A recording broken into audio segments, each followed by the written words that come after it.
Khanderao market निकट महालक्ष्मी नमकीन की दुकान मौजूद है, जहां पर 2 माह पहले सैंपल कलेक्ट किए गए थे और फिर सैंपल फेल हुए थे, जिसके बाद वडोदरा महानगर पालिका की आरोग्य शाखा की ओर से इस दुकान को कल शाम को सील करने की कामगिरी की गई थी। दरअसल वहां से एक नागरिक ने मिठाई खरीदी थी, उसमें फंगस मिलने पर इस मामले की शिकायत की गई थी, जिसके बाद वडोदरा महानगर पालिका की आरोग्य शाखा की टीम दुकान में सैंपल कलेक्ट करने पहुंची थी और 2 माह पहले दुकान से सैंपल कलेक्ट किए गए थे। हालांकि जब परिणाम आया तो उसमें सैंपल फेल हो गए, जिसके मद्देनजर इस दुकान को सील करने की कामगिरी कल की गई।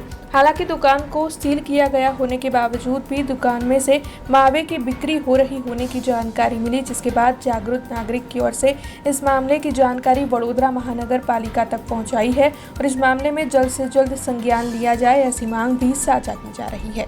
છેલ્લા 2 મહિનાથી મારી એક લડાઈ ચાલી રહી છે। વડોદરા શહેર માર્કેટ 4 રસ્તા સામે મહાલક્ષ્મી ફરસાણ માર્ટની એક દુકાન આવેલી છે। ત્યાંથી બાલુસાઈ નામની મેં 2 મહિના પહેલાં મીઠાઈ લીધેલી। એ મીઠાઈની અંદર ફંગસ નીકળતા મેં આરોગ્ય અમલદાર સાથે લેખિતમાં રજૂઆત કરેલી। લેખિતમાં રજૂઆત કર્યા પછી આરોગ્ય અમલદારે મને કીધેલું કે આ બધું વસ્તુ બરાબર છે। પછી એના મેં રિપોર્ટો કરાવડાયા વડોદરા હેલ્થ લેબોરેટરીમાં। રિપોર્ટની અંદર અનસેફ ફૂડ આવ્યું છે, એટલે આ ફૂડ ખાઈ શકાય નહીં।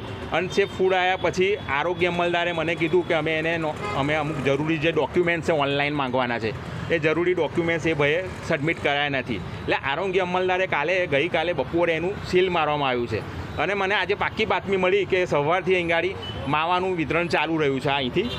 એટલે મેં આજે આરોગ્ય અમલદાર જે ફૂડ ઇન્સ્પેક્ટર ભાવેશ ભાવસારભાઈને બોલાવીને હું અહીંયા રેડ કરતા એમને બી ખબર પડી કે અહીંયાથી માવાનું વેચાણ થઈ રહેલું છે। એટલે ભાવસારભાઈ અને એમને મને એવું કીધું છે કે તમે લેખિતમાં રજૂઆત કરો, અમે એની પર સખતને સખત કાર્યવાહી કરીશું।